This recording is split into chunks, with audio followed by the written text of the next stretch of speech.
Whatever you want. Do you want to switch off? Yeah, right enough.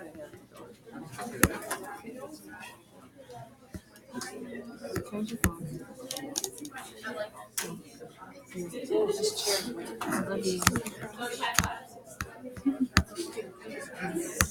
Hello, Mr. Ford.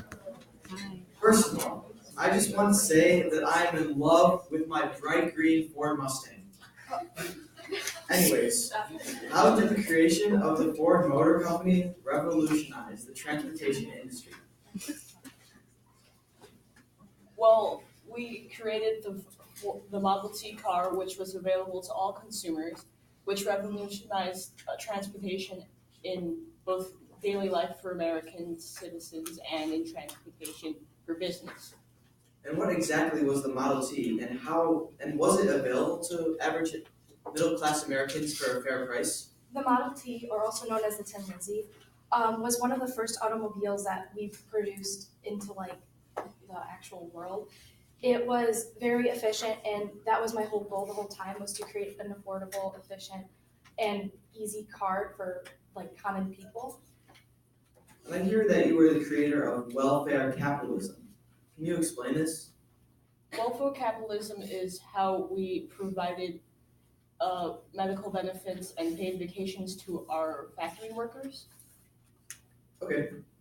And how did the development of the assembly line technique revolutionize mass production?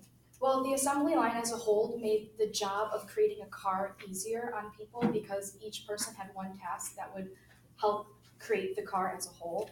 And that made production a lot faster because it was like on a conveyor belt, so parts would be going faster and cars would be produced much faster. And I hear that you are committed to lowering costs for consumers while increasing factory wages. Is this correct? Yes, this is correct. We raised the minimum wage to at least $5 a day for our workers, and we made sure to lower costs, which was able to be done by the assembly line, which lowered costs in production of the Model T. Thank you, Mr. Ford.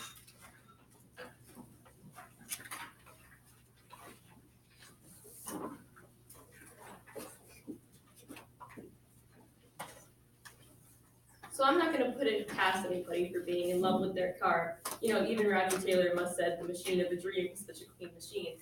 But how can these amazing cars account for all of those that were injured in the factories that you created? Well, the cars as a whole allowed traveling long distances much easier and gave less effort. So as like people knew what they were getting into, we gave them higher wages because of their work. It wasn't like we were giving other companies that gave other people $2 an hour as opposed to $5 an hour. So I mean, in the end, they had to do the work, and if they wanted to quit, they could quit. In a first-hand account I found of someone that worked in your factories, they said that they weren't even being paid enough to buy the cars that they were manufacturing, and that they didn't even receive any coverage for insurance in case they got injured in the workplace. Well, they must have been unable to properly manage their funds. Now, how can you speak for those that worked in your factory when you yourself were a billionaire? You could have afford all the cars you wanted and you'd never have to work in a factory. But those who didn't make the same wages as you did, they had to, and they couldn't live the lives. But you forget that I also was a working man before too. So I also understood. I worked in Detroit, and I had to work in factories and get jobs elsewhere before I created my company and made it to what it is now. Now, forgive me for questioning your judgment, but I don't really know if I can believe your statement saying of which you have empathy for other people, because you were also a Nazi sympathizer. You sided with the Nazis and even helped fund them. So how can you count for that, which caused the loss of millions of human lives, and then also lives were lost in your factories? That doesn't really pertain to the question of our factory. Thank you.